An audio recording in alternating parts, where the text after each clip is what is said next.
Voilà, on y est les frères. Walid Regragui n'est officiellement plus le sélectionneur de l'équipe nationale marocaine de football. On va quand même commencer avec son bilan.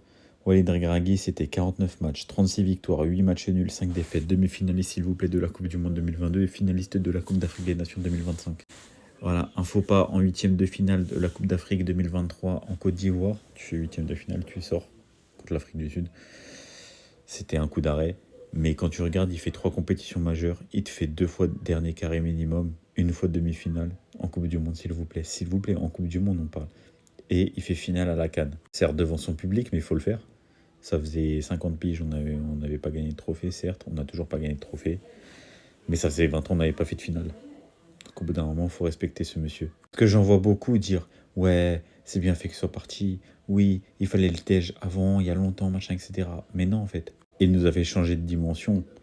Et en fait, il a même fait changer de dimension à la mentalité du Marocain type en elle-même. Parce qu'en fait, avant, le Marocain, il se contentait des miettes, entre guillemets, parce qu'on était claqués, on va pas se mentir. Et depuis qu'il est là, en fait, les gens, ils sont devenus exigeants. Et c'est une bonne chose. Mais il faut être exigeant dans le bon sens. Il faut pas être là, ouais, genre, ah non, il a raté, c'est bon, au revoir. Non. Ouais, et je l'ai toujours dit.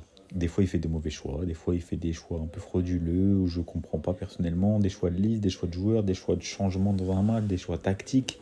Voilà, tout ça. Des fois, je comprends pas. Et je suis pas là à dire comme beaucoup, il doit dégager. Non. Pour moi, partir à 4 mois d'une Coupe du Monde, c'est pas bon. Même si pour moi, ça ne veut strictement rien dire, dans le sens où, enfin, pour moi, la logique, ce serait qu'il reste. Maintenant, il n'est pas resté, voilà, c'est Mohamed Ouahabi qui va être là. Est-ce qu'il va nous faire une Regragui parce que Regragui était venu 3 mois avant la Coupe du Monde, on connaît l'histoire.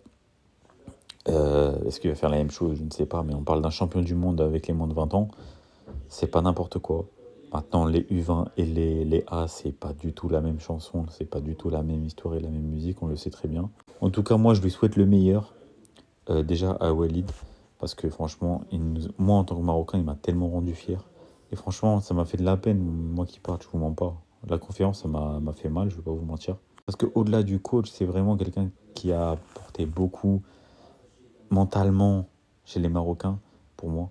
Et son charisme, franchement, pour moi, il est légendaire, hein, je vous le dis.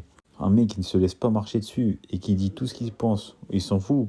Donc courage à lui, je lui souhaite le meilleur pour la suite. Et Mohamed Ouahabi, bien sûr, le meilleur à lui aussi. Et on espère qu'il sera au niveau. Mais moi, je suis hypé parce que quand tu gagnes une Coupe du Monde avec les moins de 20 ans, je pense que tu as le potentiel pour faire de grandes choses. En tout cas, on reste branchés les frères. Pemex.